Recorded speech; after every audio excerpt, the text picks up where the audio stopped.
যদি আগামী ২৪ ঘন্টার মধ্যে ভারত সরকার তাদের এই সিদ্ধান্ত থেকে পিছু হটে না আসে, তাহলে ভারতের বিরুদ্ধেও আমাদের সিদ্ধান্ত নেওয়ার সময় এসেছে। কারণ যখনই কোনো সিচুয়েশন ঘটে, ভারত সরকার বাংলাদেশকে বাটে ফালাই দেয়।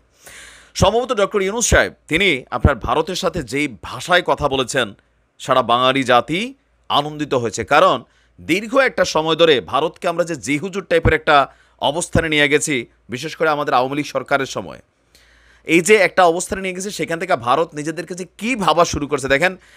আজকে ভারতের থেকে একটা সিদ্ধান্ত আসছে কি, ভারতীয় ভিসা সেন্টার অনির্দিষ্ট কালের জন্য বন্ধ। এখন এটাতে কি সমস্যা হবে দেখেন, যে কেন ভাই আপনাদের ভারত কোনো যাইতে হবে? অনেকেই বলতে পারেন কারণ ভারত বাংলাদেশের মধ্যে বেশ কিছু সম্পর্ক আছে, যেটা আপনি চাইলে হুট করে একটা সিদ্ধান্ত দিলে শত শত মানুষ মারা যাবে, এখানে বিপদে পড়বে, লক্ষ লক্ষ কোটি কোটি টাকা ইনভেস্টমেন্ট আছে, বিপদে পড়বে। সবচেয়ে বেশি ঝামেলা তৈরি হবে কাদের জন্য? যারা ভারতে গিয়ে চিকিৎসা করান তাদের জন্য। এতদিন যাবৎ এই দেশটাকে যারা পরিচালনা করেছে, বিএনপি, আওয়ামী লীগ, জাতীয় পার্টি, জামাত ইসলাম, তারা একটা জিনিস করছে, নিজেরা অসুস্থ হলে বিদেশ যাওয়া চিকিৎসা করছে, আর দেশের মানুষের সরকারি হাসপাতালে 2 টাকার টিকিট ধরাই দিছে, যেখানে যাইয়া মানুষের বমি চলে আসে। তো স্বাভাবিকভাবেই আমজনতা যারা গরিব মধ্যবিত্ত, তারা করছে কি, চিকিৎসার কারণ লাগলে ভারতের উপরে কিন্তু ম্যাক্সিমাম মানুষ নির্ভরশীল।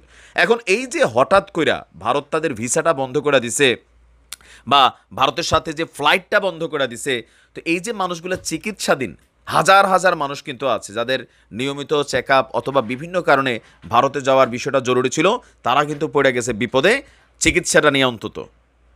দর্শক, অস্থিতিশীল পরিস্থিতির কারণে পরবর্তী নির্দেশ না দেওয়া পর্যন্ত সব ভারতীয় ভিসা সেন্টার বন্ধ থাকবে বলে জানানো হয়েছে। আর এই তথ্যটি IVSCS তারা তাদের ওয়েবসাইটে জানাচ্ছে। তারা বলছে অস্থিতিশীল পরিস্থিতির কারণে। তো এখন পরবর্তী আবেদনের তারিখ খুদে বার্তার মাধ্যমে জানানো হবে। আর কোটা সংস্কার আন্দোলনকে কেন্দ্র করে বিরাজমান পরিস্থিতির কারণে তারা বলছে যে এই সিদ্ধান্ত নিয়েছে। বাট আমার মনে হয় যে আগামীকালকে থেকে তাদের এই সার্ভিসটা খুলে দেওয়া দরকার। ভারত সবসময় যে প্রভুত্ব ভাব নিছে, দেখেন বাংলাদেশের রাজনীতিতে আমরা 2টা জিনিস পাইছি। এক্সট্রা শ্রেণী যারা আমরা আওয়ামী লীগের আছি, 98% তারা ভারতের প্রভু মানি।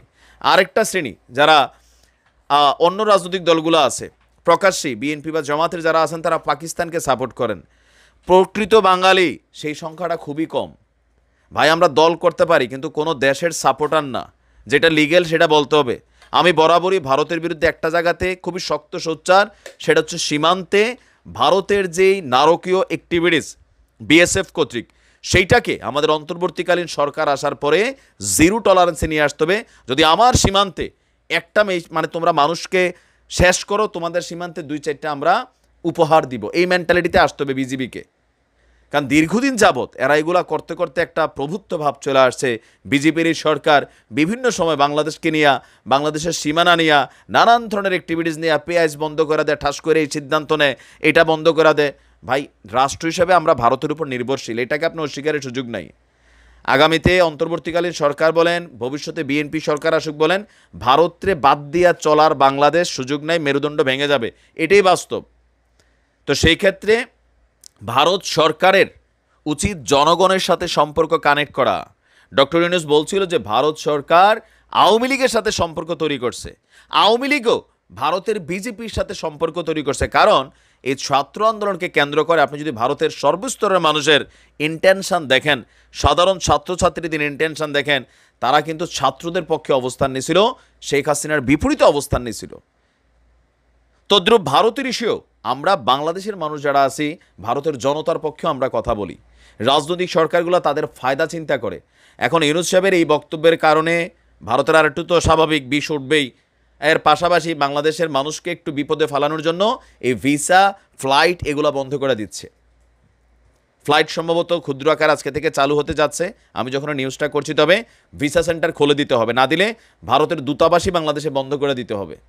কারণ মানুষ এইভাবে বিপদে ফেলানোর কোনো কাজ নাই। তোমরা দিবা না, সিস্টেমে বলো, সময় দাও। আর কোনো দেশ তো বন্ধ করে নাই, তোমাদেরই বন্ধ করা দরকার লাগছে কেন অনির্দিষ্টকালের জন্য? ফাইজলামি করো। ভালো থাকুন।